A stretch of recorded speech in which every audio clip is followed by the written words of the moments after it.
Are you ready to take your business to the next level? Every day there are countless books and articles that are published offering the key on how to make your business a success. It's easy to feel overwhelmed trying to keep up and run your business. That's why Deb Creer created the Business Power Hour. Keep up on the latest trends, best practices, and techniques for how to make your business a success. Let the Business Power Hour do the heavy work for you. Good morning, good morning. I am Deb Creer, and I am passionate about giving professionals the tools that they need to make themselves and their businesses as successful as possible. And, I love all my guests. I love every subject we talk about, but I really like talking about LinkedIn. And that's especially important because I think every single professional, let me say it again, every single professional should have a LinkedIn profile, should have a great LinkedIn profile, and should be using it to its utmost abilities. So that's why I love dedicating an entire month to experts who can talk to us about the various ways that we can really be optimizing our use of LinkedIn.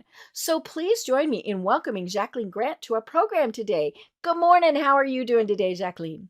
Good morning, Deb. It's a pleasure to be here with you and your audience. I'm really excited to be here.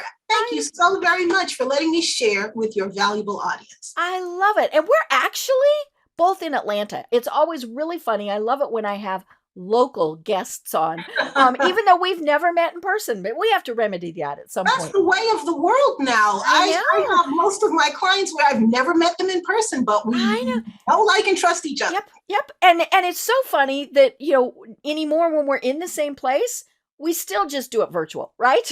Exactly. Oh, well, let me tell people a little bit about you, and then we will dive into this.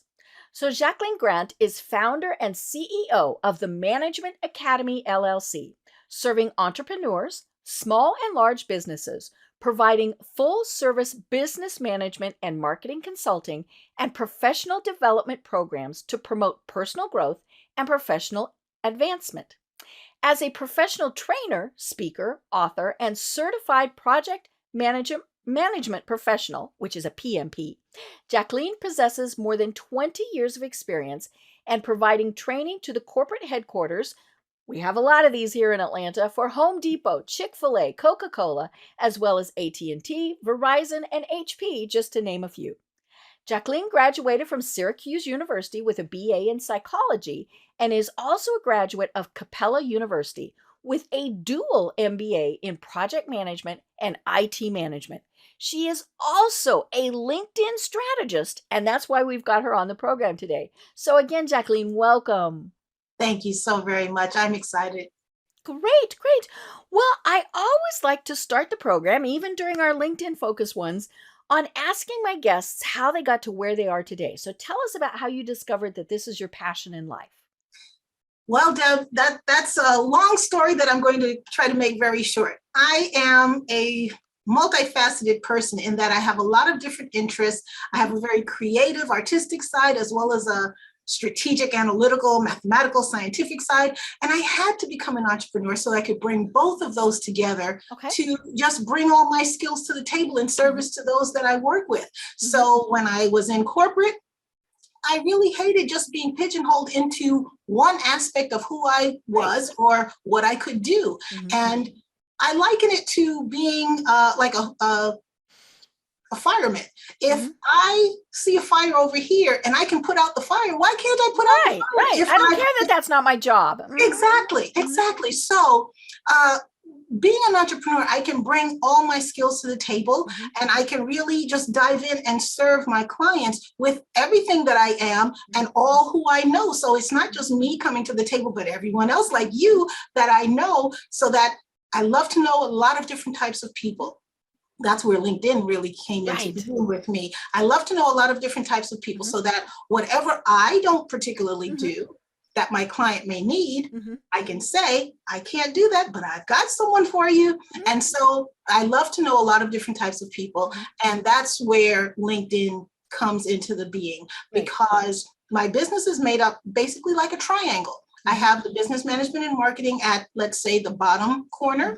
Mm-hmm. on the left, and I have my professional development training on the right corner, but at the top, at the pinnacle, is LinkedIn, because both sides of my business need LinkedIn. Both of those client bases need to use LinkedIn better. Whatever level they're using it now, they know they can be using it better. And that's what I did when I took my business totally online in 2017. I loved to network in person, and I would meet people and I would actually follow up with them. And they would say, well, I met all these great people, but you're the only one that followed up with me. And so I started to distinguish myself as the one who followed up and became known as the LinkedIn client lady, because in essence now, 90% of my business comes through LinkedIn. And say that again. I want people to hear that. 90% of my business comes through LinkedIn. And it's a matter that when COVID hit, a lot of other people needed to figure out how to do business with people they've never met before. And so that's when LinkedIn services through my business really jumped off, because many people needed to know how was I doing this even before COVID. So I know that's a bit of a long story, but it's great. That's the short version of the journey of, in essence, taking what I was already naturally enjoying and love to do. I always did a deeper dive in whatever I enjoyed and made a career out of it. I love it. You know, and I think COVID really did change, so many things, good and bad. But the thing initially, of course, was that we could not network in person. And here in Georgia, things opened up fairly quickly. I haven't gone back to networking in person, but it's one of those things where almost overnight, right? We had to really learn how to reach out and connect with people from around the world. Literally, I mean, it was, oh my gosh, we need to do this, right away. And, and we immediately thought, uh-oh, I need to redo my LinkedIn profile, or for many people, it was like, what's my password? Right? Because they hadn't even been in there.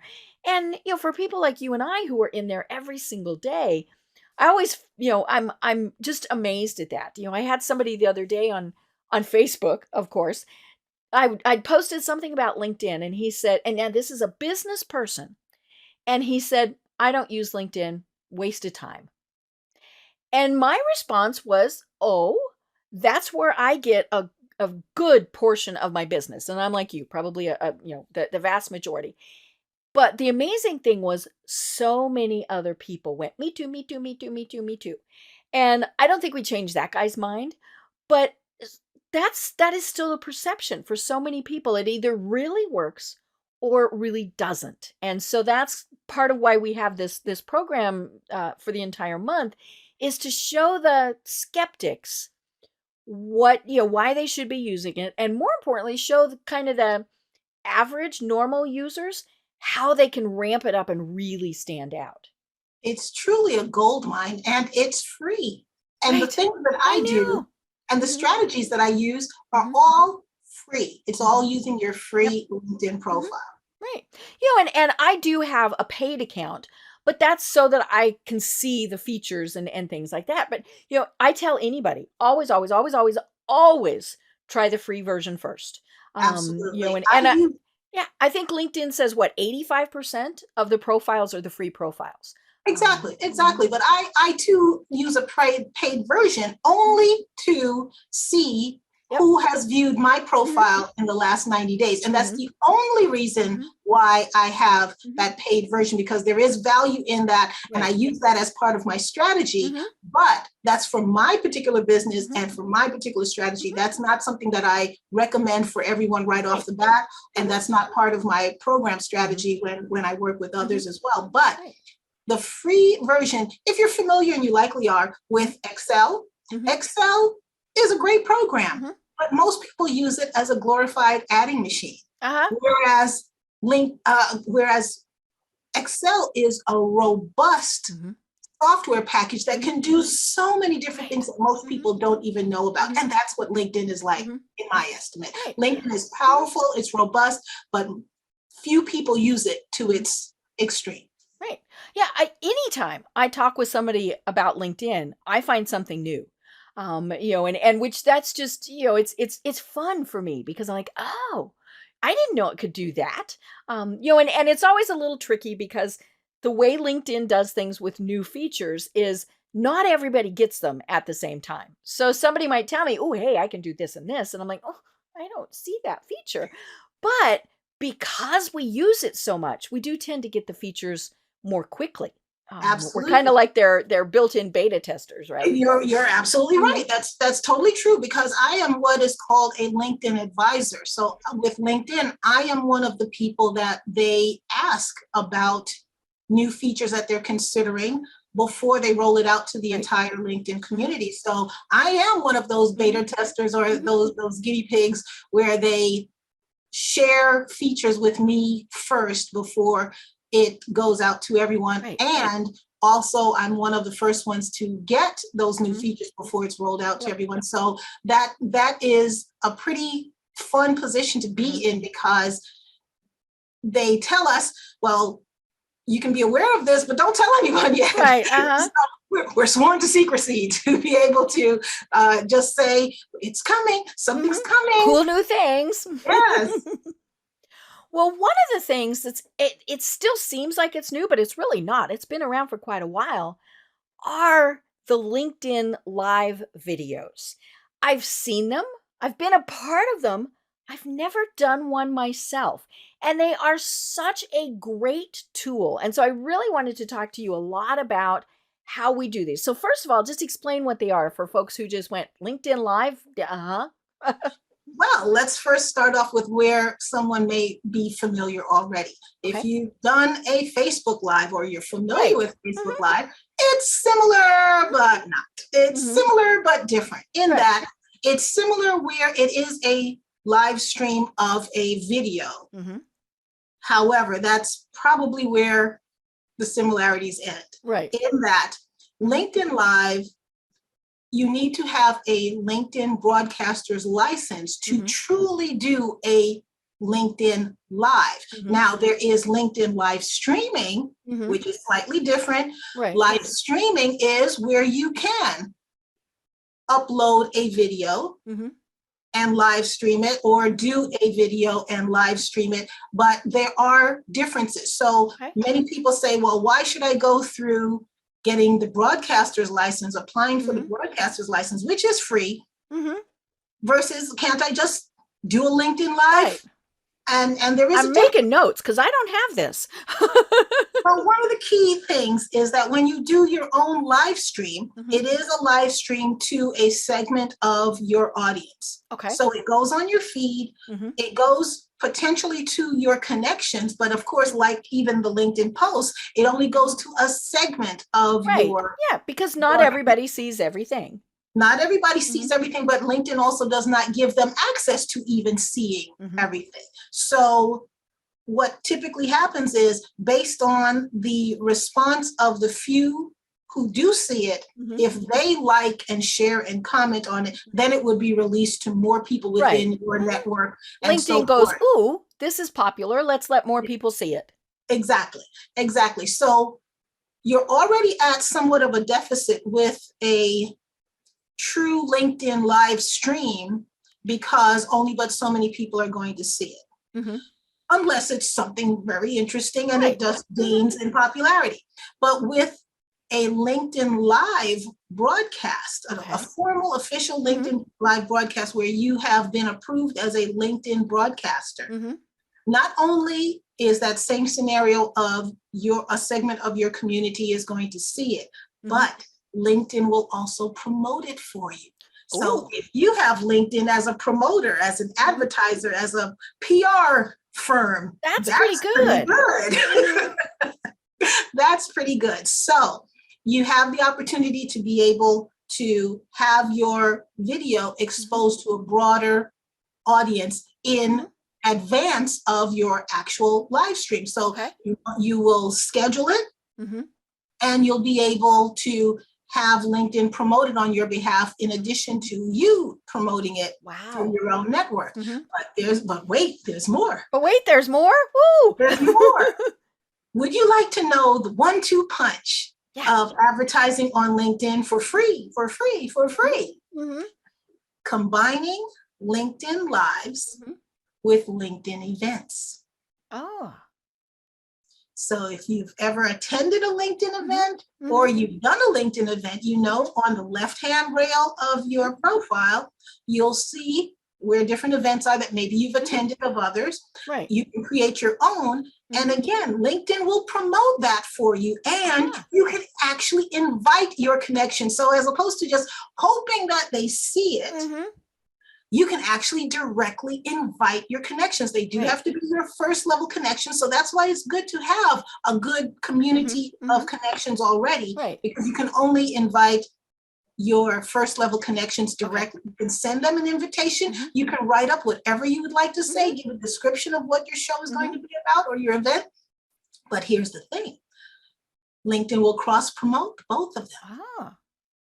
So they excuse me, they promote both the event and the live. Woohoo. Absolutely. And number 3 is that when you use LinkedIn Live Broadcaster's license, you Mm-hmm. have to use a streaming service. Right. Some are free, some are various Mm-hmm. pricing structures, Mm-hmm. but what I use is StreamYard. Yeah. And with StreamYard, and you make your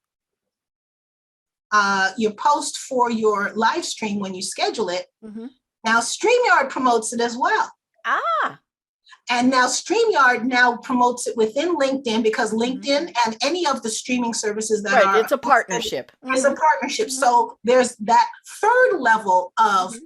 promotion. So Mm-hmm. you have it from LinkedIn directly, you Mm-hmm. have it from LinkedIn events if you Mm-hmm. create it as an event, and as StreamYard. Mm-hmm.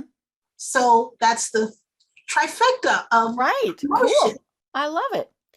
So what should somebody do a LinkedIn Live of? Anything that you believe is important to your community.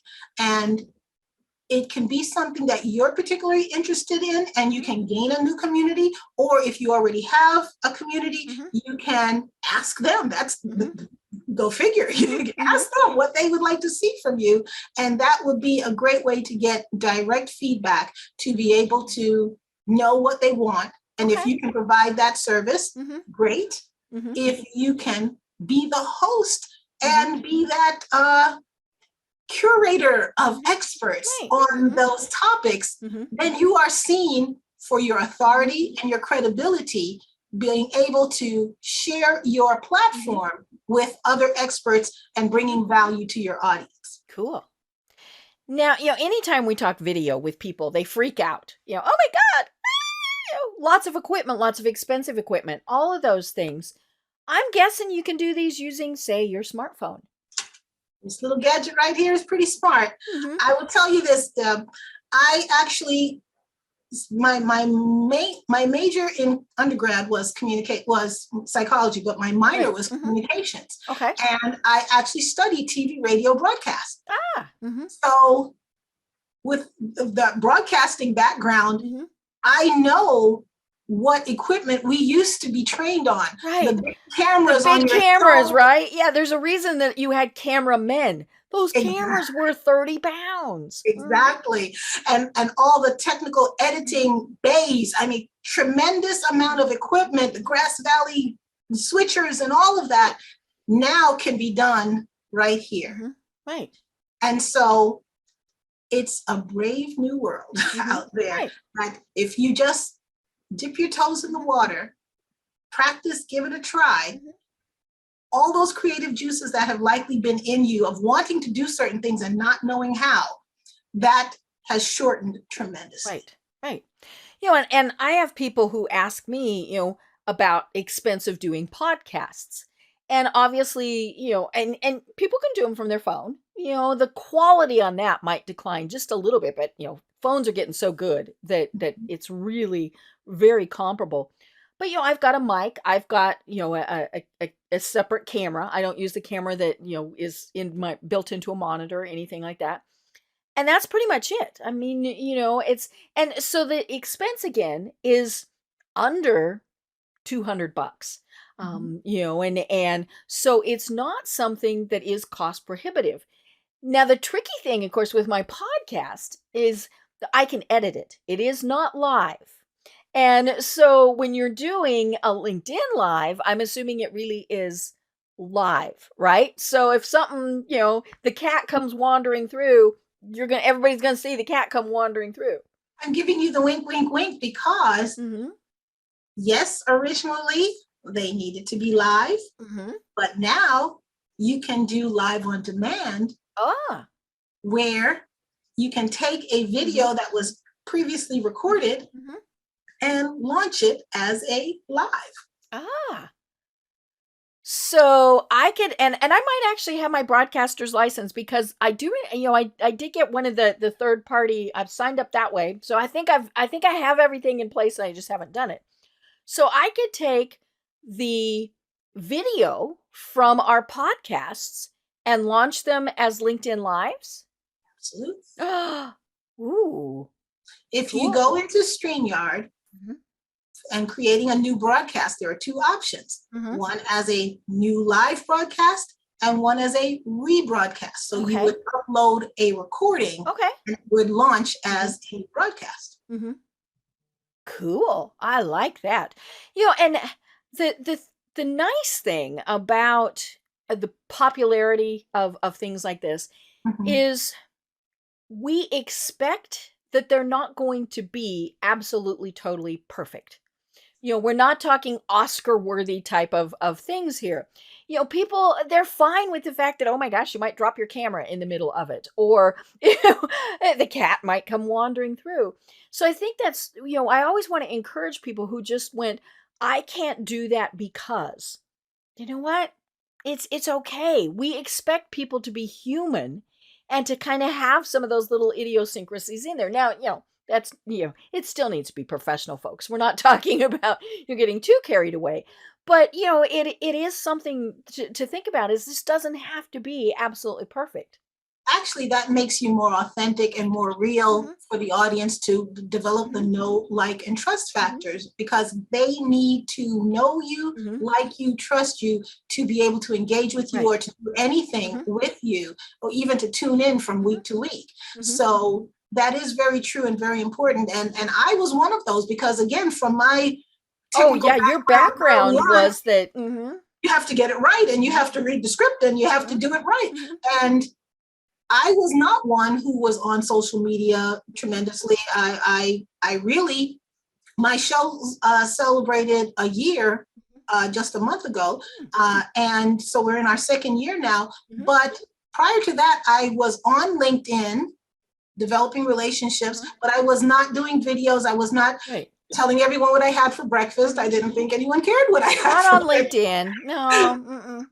But what I did was I determined and made the decision to be of service and to use what skills I had and bring that to the table in service to my clients and what I believed they wanted to know about or what I saw them responding to. And so taking one step and doing one show and doing another show and another show became a year-long endeavor now. And it doesn't mean that it has to be every week or whatever timetable you set. Because if you think of yourself as a true broadcaster, if you think of, let's say, your favorite shows, what happens? They go on hiatus. They have a break. They don't have new shows every week. There are times when they have a rebroadcast or a repeat. And depending on the schedule of what else is going on in the world, let's say the Olympics or any of the award shows, they don't show new shows to compete with those primetime types of events. So that's when you have a break. And we all need a break from time to time. And when you think of yourself as a true TV producer in your own mind, it gives you more leeway to really have flexibility with yourself and your guests. And maybe a guest doesn't show up and you have to reschedule. Those things happen. Right. Those things happen. And the other thing is, as memorable as we like to think we are, we can repeat programs And, and now we're not calling them repeats. We're going to call them the best ofs. Right. And so we can, and now I'm not saying, you do one and then you repeat it right away. Maybe you do. I mean, who knows? But it's okay, because just like with regular TV, it's different people that see it. So, and even if you have somebody who sees it again, they might get something totally different out of it. I had somebody tell me one time that they listen to my podcast. Now, I mean, it's an hour long. And she said, I listened to each one 3 times. I'm like, really? It's an hour long. And she said, I'm doing other things. I'm working out, I'm walking. And she said, so it actually takes me 3 times to hear most of the content. And I was thinking, wow, you're the most dedicated person I know. But the same thing with watching something. We get sidetracked. The phone rings, the dog barks, and so it's okay to repeat those broadcasts. Well, I will share a little observation of, let's just say, my LinkedIn watchers. They're busy people, like all of us. They watch on demand. Although my show is live on Thursdays at 12 noon Eastern time, very few people show up live to watch. Some do, but that's not the majority. And they will watch on their own time in the evenings or on the weekends, or many of them actually binge watch several shows at a time. Right. So the world of LinkedIn is very much driven by the person's individual schedule. Right. But the other thing is that if you really think about it, the differences between Facebook Lives and LinkedIn Lives, or Facebook in general and LinkedIn in general, is that on Facebook, it's about the likes and the comments and having a big number next to your name.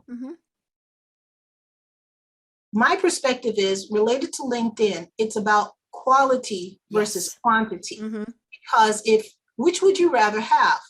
1,000 people, but no one knows you, like you, or trusts you, which means very few, if you are in business, will buy anything from you, large or small, versus having, let's just say, even very conservatively, 100 good people who like you, know you, trust you, watch you, support you. And when you make an offer for something, majority of them will make a purchase. Right. Yep. That's what's important, because for most business owners, again, depending on your price point, if you could have 5 new customers or clients a month, some would be overjoyed with that. Right. Oh, yeah. So having a pool of, let's just say, 100 good people, you can likely get 5 new clients or 5 new purchases a month, versus 1,000 people that you're just, as they say, spray and pray that someone will take it. It's not going to be a quality lead. And so what I would like to share with the audience is LinkedIn is very different from Facebook or the other platforms, because the other platforms are about being out there. And it is definitely quantity. Exactly. With LinkedIn, look at your audience. They are likely entrepreneurs, mid or upper level managers, CEOs of companies, large and small. They don't want the world to know the things that they are researching, or that they're interested in, or the things that they are attending, or the problems that they are trying to solve. Think about it. Would you want your competitors to know the problem you're trying to solve, and you're looking for a guru or a consultant on that particular topic? So do not be disappointed and surprised when you put out a great video or a great post or a great topic, and you don't see a lot of likes, get crickets. Comments. Exactly, because they are watching. They are watching. Right. They're just not saying anything. Exactly. If they are interested, they will contact you on the back end. Right. That's why it's so important to have your contact information, because they will contact you directly, because they want your information or follow-up. They don't necessarily want everyone else to know that they need that service or that help. So I want to just bust that little myth as far as, well, no one liked it because I didn't get a lot of comments or a lot of emoticons. It's because they are always watching. And I have had clients that have, for me, in essence, come out of the blue. I know who they are. I have a relationship with them, but we haven't had any consistent recent contact. Right. And then out of the blue, they'll say, I'm ready to do this with you. Yeah, because they've been watching stuff all along. Exactly. I asked them, why now? That's one of my first questions. Why now? And they say, well, I've been watching you. I've been seeing what you've been doing. I've been following what you've been doing. I've been seeing where you've been active in this particular summit or whatever it might be. And they said, when I was ready, when it was my time, I knew you would be the one that I would choose. Right. So yeah, it's all about establishing that credibility and, and making sure that people know that, you are that reliable, trusted source. And I think video is really one of the best ways to do that, especially when you've got some little quirks and things like that in there, because, you mentioned it, it's the know, like, trust. We see that, we go, oh my gosh, they're a real person that I can trust with my secrets, with my business, with my money. And, and that's where that video really makes a big difference. I mean, just look at news, for example. We can hear a broadcaster say something. When we see them, it's a totally different level of, how much you pay attention, all of those different things. We take in more information with our eyes than any of our other senses. Right. Granted, we use all of our senses, but they're not always in equal usage when we are especially meeting someone for the first time or determining, going through our own internal process as to whether we know, like, and trust this person. Because if you were to meet someone in person, let's say at a networking event, when you walk up to that person or they walk up to you, you are, fortunately or unfortunately, you're making assessments, you're making judgments. Yeah, even just things like, I like those shoes, or, oh my God, gorgeous tie, whatever.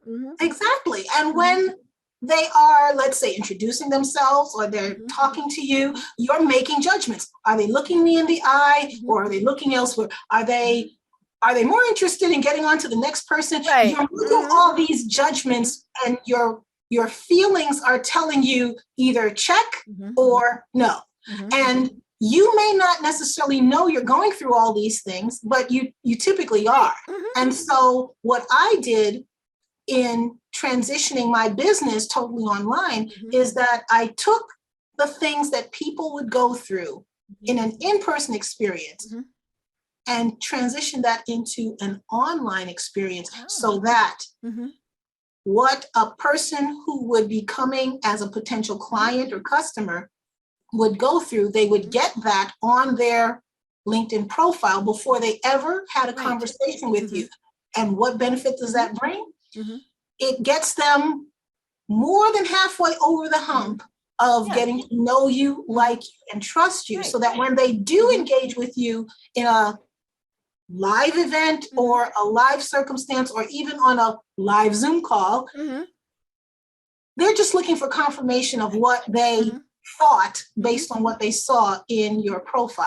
So you're either confirming what they already believe or not. And so they're already halfway there to knowing you, liking you, and trusting you if it's done well. Right. I tell so many people that in many cases, your LinkedIn profile is truly the first impression that somebody gets. Even if you've met them online, in person, you go back and you look them up. Because more than likely, you didn't really delve into them especially if you're at an event. You got your 5 minutes, you yada, yada, yada, you handed business cards, you went on to the next person, right? But we go back and we look them up on LinkedIn. And so that's where it's so important to have a profile, have a profile, and have all the things that we all talk about all the time. Good picture, good cover image, good headline, great content, and that's where I think and now here's back to LinkedIn Live. Does it archive all of those so I can look at your old ones? Absolutely. If you go to my or anyone's LinkedIn profile and you go to posts, Okay. not all of their posts, but to the actual icon that says post, which is the post that they made, not necessarily things that they have forwarded or shared, but just their posts. All of my shows will show up there, as well as all the other posts that I personally have made. So what I also do as an additional feature is I will pin certain shows up at the top in the featured section so that they are highlighted there as well.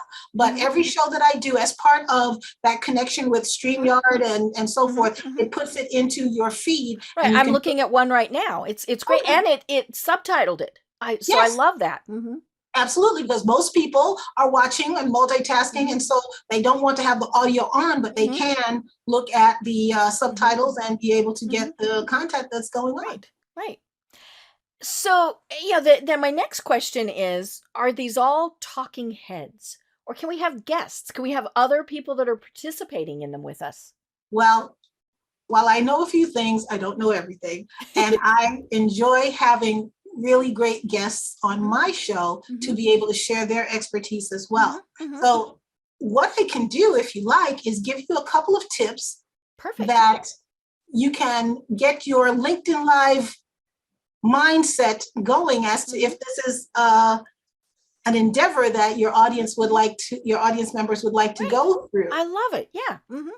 So this is part of my tip sheet. And if you would like a copy of this full tip sheet, just let me know. I'll give you an email address in a few moments. But some of the frequent questions that I get is, for example, how frequently do I need to go live? Do I need to commit to every day? Or is there too much, too little? Exactly. So my suggestion is, if you haven't been doing video on a consistent basis and you're dipping your toe in this water, I would suggest maybe 2 times a week. Right. If you're going to do daily is just overwhelming. It's overwhelming because it's hard to upkeep, especially if you haven't been doing that all along. But once a week is great because it helps you to have that consistency, depending on the type of show you want to do. And I will talk about types of shows in a moment. But in essence, you want to be consistent and dependable. And you want to provide value and good content for your audience. So you have to, in essence, pick who you are serving. Right. And here's another little tidbit for you: to do surveys and polls, really, to ask them what they want to see.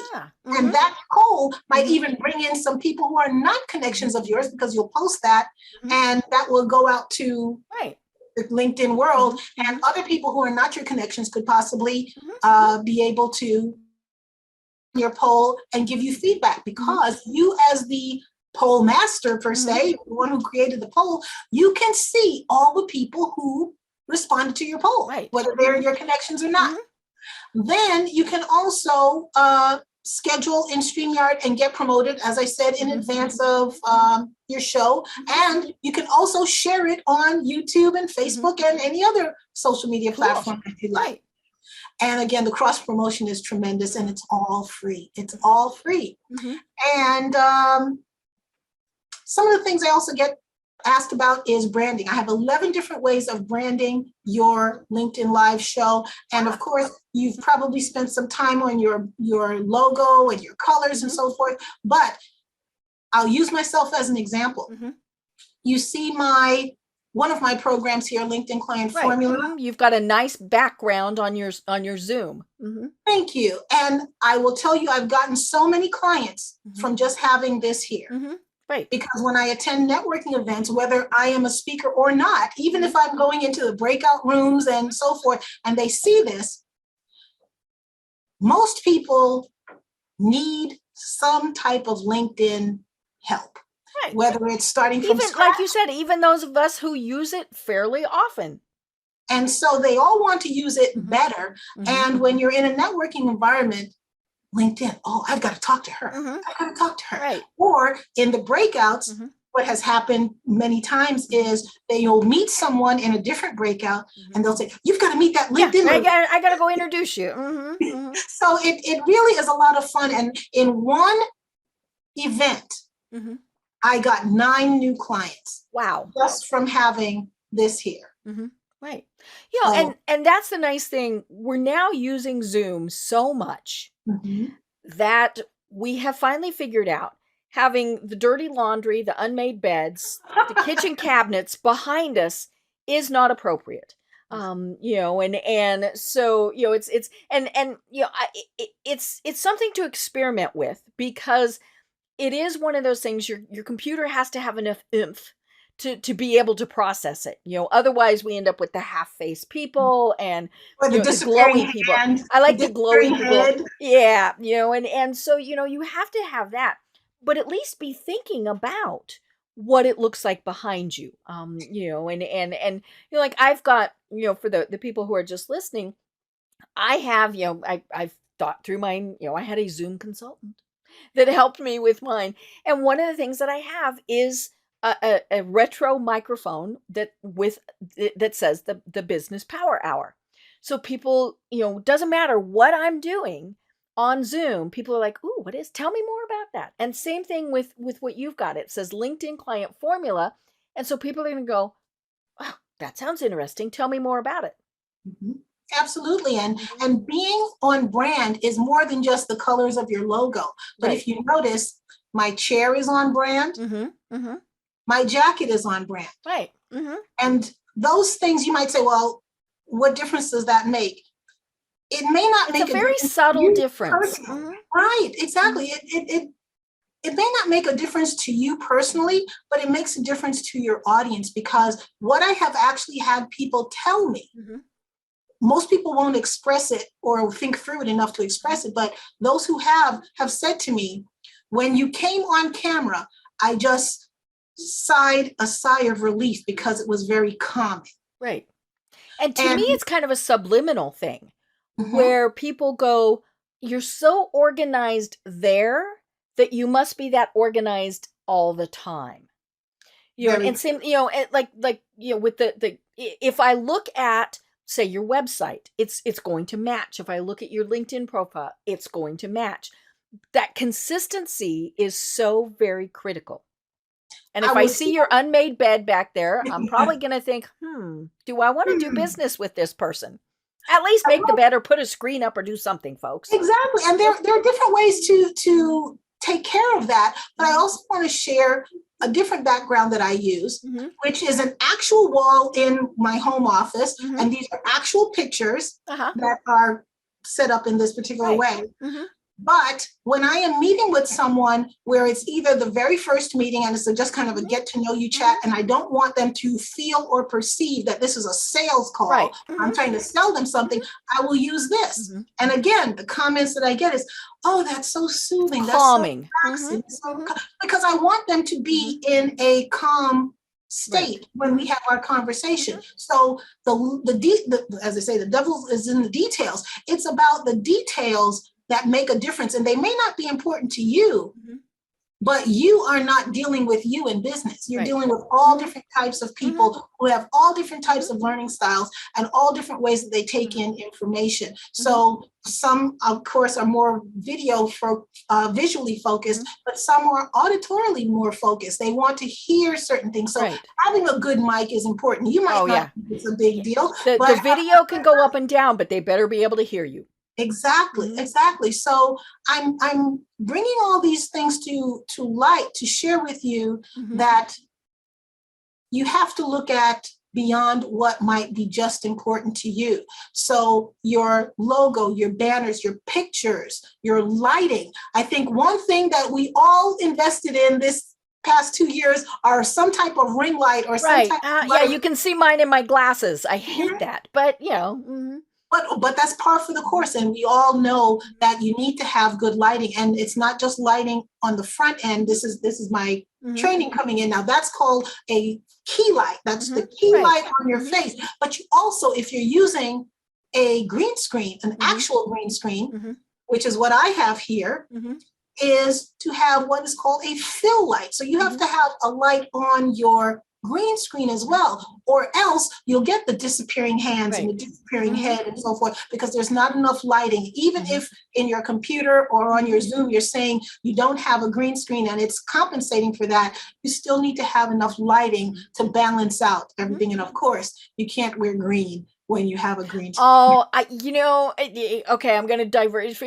I did a photo shoot one time with, and it was a green screen, and we didn't think anything of it. And Mhm. the guy doing it didn't think anything of it either. I had just one green stripe in my shirt. It was absolutely hilarious because that part of my shirt disappeared, and it was like, oh, well, that was entertaining. So, but So for those who aren't necessarily familiar with green screens, I'm going to share a little techie info with you. Mhm. I am going to show you. And if you're just listening, you need to go to the YouTube channel and watch this. I'm going to share with you. I'm having an issue. Uh-oh, it's not wanting to share. And while you're looking at that, I'll share one of my pet peeves. And it's one of these things. Zoom gives us so much capability. Mhm. There's the green screen. But, See, it's an folks, actual yeah, piece of fabric. it's fabric. Yep, you can use fabric, you can paint. I know some folks who have painted their wall. Paper. Yeah, or you can buy it. I mean, I have a green screen that I can put up behind me. Mhm. If you're doing a professional Zoom call, whether it's a webinar, whether you're doing video, all of those things, this is my pet peeve. It's just my pet peeve. It's my personal view, folks. Don't have some of the wonkadoodle backgrounds.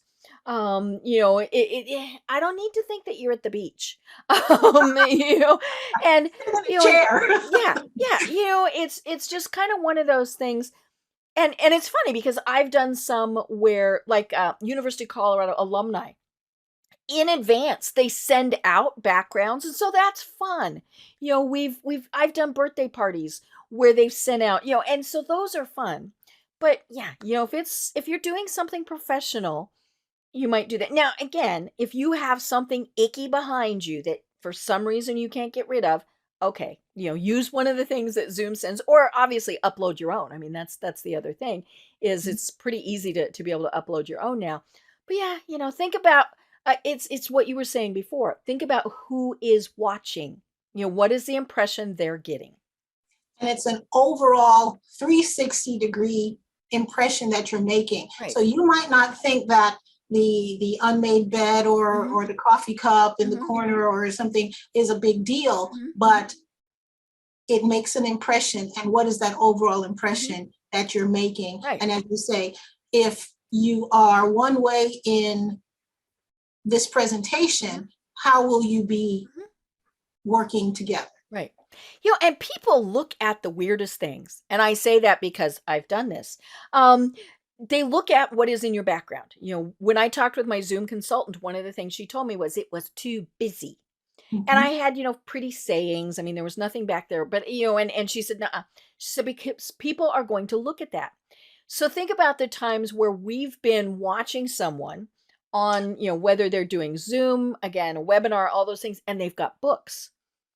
And we look, oh, what are they reading? Oh, what are they? Oh, and I remember it was, I think, a sportscaster on one of the programs I was watching. And I mean, the books were certainly not anything to be embarrassed by, but it caught people's attention. And that was what started, people, and in the chat, they're like, hey, look, he's reading whatever. So, if you, be very careful of that.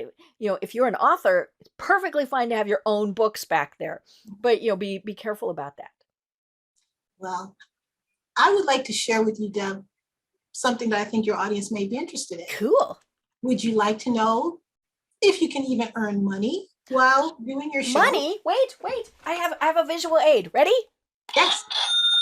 I love it. I love it. Yes, I love that. Yes. How There can we are- make money? There are 6 different ways that I've identified to Cool. invite the right guests, not just any guest, but the right guest to your show, and 11 different ways to generate income from your show. So I'm going to share just a couple, just because of the time we have, the limited time we have here. But again, if you'd like this tip sheet, I will definitely share that with you. But inviting the right guests who can not only share value, be of interest to your audience that you have, but also may be able to bring a new audience to your show and have them become interested in being a daily or weekly watcher of your particular show. So bringing in a new audience. So you want to be able to do a little bit of research on your guests to make sure that they have an audience. They maybe have a way to have an affiliate program with what they're doing and maybe with what you're doing, and maybe there's an opportunity to share there as well. But yes, you can earn from each and every show. I get new clients from each show that I do, and I get new viewers as well. I interviewed a gentleman who is a certified professional trainer as well as a certified bodybuilder, and he became this over the age of 50. He was over 50 years old when he became a trainer as well as a certified bodybuilder. So he did all of this after having double hip replacement. Whoa. And so that was part of the story. And he had an offer to be able to do 22 sessions for 22 days for $22 in 2022. And various people took him up on that offer, and they are training with him right now. So he got new clients from that show. I gained new people from that show as well, because one of the clients in particular saw my show and they weren't connected with me. They weren't someone that I was familiar with. So now they are a viewer of my show as well. So there are opportunities on both sides. And you want to always think of it as being reciprocal. It's not just about what can I get, but what can I give? And if you are a giver first, you'll always get. Right. I love that. And it's so fun to be thinking about this, but it also needs to be very strategic. Why are you having that guest on? And like you said, do a little research. Are they going to be a good guest? There are certainly guests that are much better audio than video. And like with this podcast, I always tell my guests, obviously we have to do the audio, but if they choose not to do the video, that's fine. We just don't upload it to our channel. But what are they going to talk about? And so do your research on those. Depending on, excuse me, how much you do it, you might do, what we do, which is we have a formal process of information that they have to provide us in advance, speaking points, bio, headshot, all of those things, because it is our reputation, and I think that's the thing, you might think, oh my gosh, that's the coolest guest in the world. But if something doesn't go quite right, then, it's not good. You're absolutely right related to having a process. Mm-hmm. And if you are out there as any type of expert, again, whether you are a corporate person or already an entrepreneur, you're an expert in something. And if you want to expand your reach, you have to be ready. Right. And you would be surprised how many people who are speakers or authors or any other expert, and they're not ready. When they have an opportunity and they are asked for a bio and a headshot, they have to create it. It has to already be ready. They have to have a one sheet already ready. You have to have these things in place already so that when the opportunities come, you are ready, because you'll be seen as more professional than if it takes you a week to respond because you're creating it as you go. Right. Well, and if you're someone like you or I, if I have to wait a week, I've gone on. And I mean, that's so true. And we have that happen all the time, where somebody will say, hey, we think we'd be a great guest. And I say, great, here's what we need from you. Crickets. And, and then when they don't get back to me, I figure, well, they're not interested. But more importantly, I figure they're not professional. Especially if they approached me, because as you said, they should have had all of that ready to say, oh, great, I will send you my this, or look here for content. I mean, all of those various things. One of the things I have in my process and part of my reputation is that all of my guests, did I mention all of my guests? All of my guests are my LinkedIn connections. So I am walking the walk, talking the talk, in that I utilize LinkedIn for all the resources that I need, because LinkedIn has 850 million members. I think you and I and anyone else out there, whoever we might be looking for, they're likely on LinkedIn. That doesn't mean that they're not also on Facebook or any other social media platform. But the mindset Mm-hmm. when they are on LinkedIn is going to be different than when they're on Facebook or any of the other platforms. I'm And if watching cat videos on Facebook. I'm reading professional articles on LinkedIn. absolutely. And if they are in the mode of solving a problem or an issue, Mhm. and they're looking for a person to help them solve that problem or issue, and that problem or issue is going to cost them more than $100, meaning thousands of dollars, Right. they're going to do their due diligence on the person they're considering, and they're going to do that research on LinkedIn. Right. Even if they found you on Facebook, they're Mhm. going to see what is on LinkedIn related to your products and services and Right. what other people have been able to say about you. Mhm. But one process that I have in place is that whether I'm connected to them or not, Mhm. I have a conversation with them. I have a Zoom call with them so that I can get to see Mhm. how we interact. Right. I can get to see what their audio and video content or the quality of their background and so forth. And not to say that it has to be that way for our conversation, Right. but it will give me an idea as to if anything needs to be tweaked or changed. Mhm. But what it also does, most importantly, it gives us a chance to get to know each other on a different Right. level, so that when we do have the interview, when we do the live show, it's just two friends getting together, Right. and you're a fly on the wall watching, as opposed to an interrogation with pre-scripted questions. And Oh yeah. what's Well, the answer to this? And then, yeah. it's this tennis match back and forth. I am so big on the fact that it's a chat. It's not an interview. Yes. My background is interview. I was on the other side. I was the PR person that prepared the people for the interviews. Mhm. And you're so right. It's just, there is such a difference between, are we chatting and you're eavesdropping as we're drinking our coffee, or are we having this scripted conversation where, and there are some people who love the scripted conversation. That's great. But I prefer the chat. And that goes back to some of the different ways how you can determine how to use your expertise. You can do a one-person show and talk about whatever topic you are talking about from week to week to week, but you can also have a one-person interview. That's the typical style of my particular show, but there are times when I have a panel of guests, and I will have a panel show and have a special edition. My show is usually done in the daytime. I might have an evening edition where I know it's a topic that many people will be interested in, and I want to be able to have them there live. And that way the evening is oftentimes more available for them to attend live. So being able to have a variety of different ways to engage also mixes things up and keeps things fresh. But being able to have different types of shows, different lengths of show. My show is 30 minutes. However, I do know people who do a 7-minute show.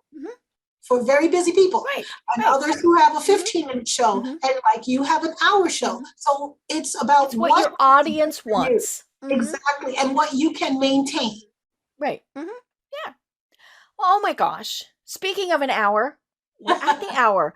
And so tell people about how they contact you, how they find you. Your LinkedIn connection will be in the show notes. But, and what are the various services that you provide? Well, we have a very, variety of different services depending on what your particular need is. So it all starts with a conversation. Right. So I don't have a cookie cutter approach where, I'm a hammer and everyone is a nail and everyone needs to be banged over the head. It's really, for me, about having a conversation. What is it that you determine is your need? And if I can supply a service, whether it's me or, again, many of the other great experts that I know might be a better fit, and I'm more than happy to share them with you as well. But since we're talking about LinkedIn today, we do have the LinkedIn Client Formula program, which in essence is more than just a pretty profile. It's not just about having a pretty profile. Sure, that starts there, but it's really about how to build business relationships with your ideal target audience utilizing your free LinkedIn profile. That's what this program is all about. So we guarantee that you'll get hundreds of qualified clients in your free LinkedIn account in 60 days or less. Wow. So That's a strategy that we use, and that's one program. But if you're interested in maybe starting off with having LinkedIn Lives, we have a program called Launching Your LinkedIn Live. What they don't tell you and what you really need to know. That's the name of that particular program. So we have that available as well. But of course, I'm a business management and marketing consultant. So if you are considering starting a business, maybe you're in corporate and you're looking to transition to entrepreneurship full or part-time, I can help you either get started, or if you've gotten the ball rolling again, to be able to keep that ball rolling and growing so that you can be wherever it is that you want to be in the near future. So if you are interested in project management, many people say, I'm working on a project, There is a formal project management methodology that helps you run your projects more efficiently, more effectively, saving time and saving money. If you are interested in learning more about that, I can help you in that respect as well. So there's the LinkedIn services as well as business management, marketing, and project management. Where do they find you? Well, what I can do is share with you. Our email is support@the, which is T as in Tom, H as in Harry, E as in Edward, -management-academy.com.